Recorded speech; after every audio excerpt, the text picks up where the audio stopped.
Eles estão no processo de SAF, né? Tudo bem que eles estão naquele processo todo de transformação de SAF e tudo. Uma super SAF, da transição. inclusive. Super SAF. Super SAF. O Mas. dinheiro envolvido, Cássio, surpreende até. Já. Veja só. Não é muito diferente do que o Bahia fechou com o City, não, viu? Assim, é porque o Bahia ele tem um detalhe positivo para Bahia, que é 1 bilhão em até, se não me engano, 15 anos, mas esse dinheiro pode ser antes. O Bahia pode virar um clube que consiga gerar muitos recursos antes desse processo e passar a ter recursos sem precisar mais do City. Mas o do Coritiba, por exemplo, é em até 10 anos. E é 1 bilhão e meio. Quase, não, desculpa, 1 bilhão e 300 milhões. 1 e 300. Esses 300 a mais do que o Bahia é basicamente esses 300 mais um pouquinho do 1 bilhão ali. É para o Couto Pereira, pô. Para transformar o Couto Pereira num estádio. Não é pouquinho, né? Vamos combinar que 300 milhões não é pouquinho. Não, é um pouquinho de 1 bilhão. É porque, assim, para chegar no outro bilhão, falta muito ainda. Talvez eu acho que eu falei ficou confuso mesmo. Veja só, o Bahia tem 1 bilhão. Com pagar dívida, comprar reforços e estruturar o clube. O Coritiba também. Só que, entre nesses dois casos, a diferença seria de 300 milhões. Mas a conta não é, pega esses 300 milhões e esses 300 são do Couto Pereira. São esses 300 da diferença e mais um pouquinho, é isso que eu falei, mais um pouquinho que está dentro desse 1 bilhão. Uhum. São 500 milhões do total, do Couto Pereira. Do Couto Pereira, né? Ou seja... às vezes mais 200, né? Então, do que o Bahia teve direito, é como se o Coritiba tivesse 800 milhões, certo? Porque o Bahia não teve estádio, mas o Coritiba tem. E 500 milhões vão para o estádio. E o resto é como se fosse pau a pau. Aqui é para pagar dívida, aqui é para estruturar. No Coritiba é a mesma coisa, 450 para reforços, 100 milhões para o CT e o resto para pagar dívida, que o clube já tinha entrado em recuperação judicial, já tinha batido a dívida, já tinha parcelado em 12 anos.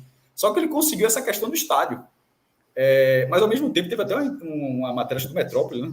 Fazendo até um suposto interesse, um possível interesse de Bahia realmente não ser só o principal personagem dentro da Fonte Nova, mas realmente passar... A Fonte Nova é quase a casa do Bahia, pô, tem a loja lá, tem o museu lá, assim, mas era de assumir o processo mesmo, para assumir. Mas, no caso do Coritiba, esse processo já é agora, e é bem interessante porque ele estabelece prazos para o estádio vai ser feito em não sei quantos anos, e até 5 anos tem que começar a obra, 10 anos tem que terminar a obra, ou seja, então, enfim, é uma SAF que pareceu no nível muito próximo do Bahia, mas não tendo know-how que o Bahia tem, porque o Bahia, além desse dinheiro todo, é o que eu falo, o Bahia tem, é o grupo City que está gerindo, enquanto o Coritiba é Tricorp, se eu não me engano. Isso. Pode ser um outro investidor que está entrando assim, para mexer no futebol brasileiro, mas não necessariamente com o know-how que o Bahia tem. Acho que o Bahia é 1 bilhão mais o know-how. É que esse know-how a gente ainda não conseguiu dizer o tamanho do valor desse know-how, porque o Bahia também ganhou um know-how que quase nenhum outro irá conseguir algo próximo. Mas no dinheiro efetivo, o Coritiba teve me pareceu, de todas as SAFs, obviamente a gente só fala assim, dos números que saem, do tamanho do clube, dos modelos de negócio, do que dá para ter acesso, eu achei, meu irmão, um valor... Eu já fiquei até comentando com o Fred, meu irmão, se o Sport fechar um desse aí, meu amigo... Não, veja só. Primeiro que eu acho que se o Coritiba fechou com esse valor, acho que o Sport tem que projetar nessa mesma faixa, só para dar um exemplo, tá? Porque na mesma lógica, para pagar a dívida, para comprar reforços, para estruturar o CT e para reformar a ilha. Se o Coritiba conseguiu isso, considerando o patamar do clube, o tamanho do clube, eu acho que o Sport deveria imaginar uma situação parecida. E caso conseguisse, eu disse, meu amigo, seria um negócio fantástico. Eu achei, vendo dessa forma, um negócio Coritiba muito bom. Agora, largar isso para a segunda divisão, em todas as SAFs tem isso, tá? O valor na segunda divisão é outro. A galera, de vez em quando, pensa muito lá... O Bahia tem isso? Tem também. O mínimo garantido por ano, ele muda. Tem o mínimo garantido, mas na segunda divisão é o mínimo, né? Tipo, na primeira divisão não é o mínimo garantido. Você pode ser abaixo... O mínimo garantido é justamente quando você está no fundo do poço. Você é obrigado a ter o mínimo garantido, mas... Quando está numa situação na divisão acima, tipo, se o Bahia for para a Libertadores, tu acha que quem vai gerir o Bahia vai pagar o mínimo garantido do Bahia? Não vai, né? Não, é isso, mas o valor mínimo, esse patamar do mínimo, ele muda também, né? Você tem um valor mínimo para quando você está na Série A e um outro valor mínimo para quando você está na Série B. Justamente. E aí, obviamente, você pode investir mais ou menos. Mas a obrigatoriedade ali, ela também muda, né? Isso. Quando o time cai. E no caso do Coritiba também, a bronca seria porque o Coritiba fechou a SAF. O Bahia fechou a SAF. É até o contrário. O Bahia fechou a SAF. Subiu de meu amigo. É a hora de fechar essa. O Coritiba fecha e é uma derrota atrás da outra. É foda para quem está acompanhando. Né? Lembrando que o Sport, no começo dele, visitou 2 clubes, Coritiba e Cruzeiro. E naquele momento, acho que o Cruzeiro, por ter sido pioneiro, né? Ter sido primeiro, como é que está mais tempo, já tem... Daqui a pouco já completa 2 anos. Eu acho que é interessante saber como é que está um clube que está no Brasil. Mas, eu até disse que seria próximo do Coritiba, mas eu naquela época já achava isso. De quem está fazendo até agora, o mais perto do Sport foi o Coritiba. É um clube que tem um estádio, que tem um patrimônio, que tem uma torcida... Tipo, o Vasco tem estádio, mas a torcida do Vasco é muito maior do que a do Sport. Só para dar esse exemplo. Então, não dá o Vasco não é um espelho do Sport. O Vasco está no centro econômico que é muito mais visado. Então, tem torcida de estádio. Não, tem uma torcida muito maior, está no centro econômico muito maior, mas Coritiba e Sport, eles orbitam cenários parecidos. E na hora que o Sport fez essa visita, pareceu interessante. E não está longe de ser coincidência que o Coritiba tenha entrado na recuperação judicial e o Sport foi por esse caminho. Então, na verdade, eu acho que o Sport pode estar caminhando para isso. Uma diferença, talvez, Fred, sobre isso, até para colocar no que seria Sport e Náutico, na verdade. O Náutico está fazendo isso também, né?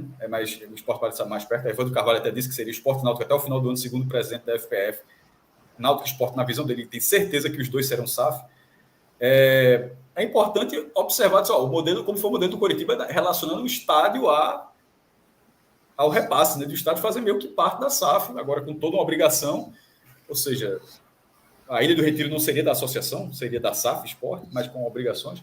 E Yuri Romano fez até entrevista a Daniel Leal, que estava com a gente, agora está na Tatiaia, que seria reformar a ilha com 30 mil pessoas, com 30 mil lugares, mas talvez com o dinheiro da venda da Liga Brasileira. O Coritiba não fez isso, significa até porque 500 milhões é um dinheiro muito acima do que seria da venda da Liga, nem daria, mas o valor do esporte talvez desse. Então é isso. Nesse momento, eu acho que dessas SAFs vão acompanhar. Repito, em algum momento, 4 SAFs serão rebaixadas. Porque se todo mundo for SAF, não tem como fazer. 4 SAFs serão rebaixadas por ano, 4 SAFs vão subir. Se todo mundo for SAF, alguma SAF vai estar sempre caindo. Então não vai ser só isso. Fazer SAF não é sinônimo de sucesso. Mas é um caminho que as pessoas estão indo e você consegue buscar alguns espelhos. Eu acho que o Bahia não é o espelho do esporte, porque por causa do patrimônio. Tá? É só por esse motivo. Eu acho que o Bahia é um modelo diferente. Por exemplo, o Bahia seria um modelo mais próximo para o Fortaleza enxergar. Um clube da mesma região, que tem como estrutura basicamente o CT, com a torcida enorme e tal, mas no caso do Fortaleza sem dívida, mas assim, com esse perfil. Na hora que você tem um patrimônio ali de 300 milhões de reais, vai fazer o que com aquilo? Aquilo tem que entrar. E no caso, o Coritiba era esse clube. Então, eu acho que é muito mais parecido. E você falou aí que o Sport visitou Cruzeiro e Coritiba. Foram exatamente as 2 SAFs que optaram pelo pagamento da dívida através da recuperação judicial, né? O Coritiba, por mais que a SAF entre com a obrigação de pagar a dívida, mas ela vai pagar ali de acordo com o que foi estabelecido na recuperação judicial. O primeiro passo do Sport depois da visita foi isso. Mas o Cruzeiro foi depois, tá? A questão é que o Cruzeiro... Isso. A RJ do Coritiba foi toda antes do processo. O Coritiba, quando anunciou a SAF, o Coritiba já tinha renegociado, já tinha abatido o tanto que devia, já tinha colocado 12 anos, ou seja, já tinha feito todo o processo. Ele já entrou sabendo, eu estou devendo, não era só, eu estou devendo isso. Não é só saber quanto deve, era saber, eu estou pagando minhas dívidas dessa forma. Eu devo isso, porque não é só dizer que dá devendo, tu está pagando ou tu está fazendo rolagem de dívida. Na hora que ele acertou, e RJ é isso, a recuperação judicial tem essa questão, só amarrando, no Recife, neste momento, Náutico, Santa Sport, e os 3 clubes estão em recuperação judicial. E é uma segurança para o investidor também, né? Que ele entra no negócio sabendo exatamente o que vai pagar e tal.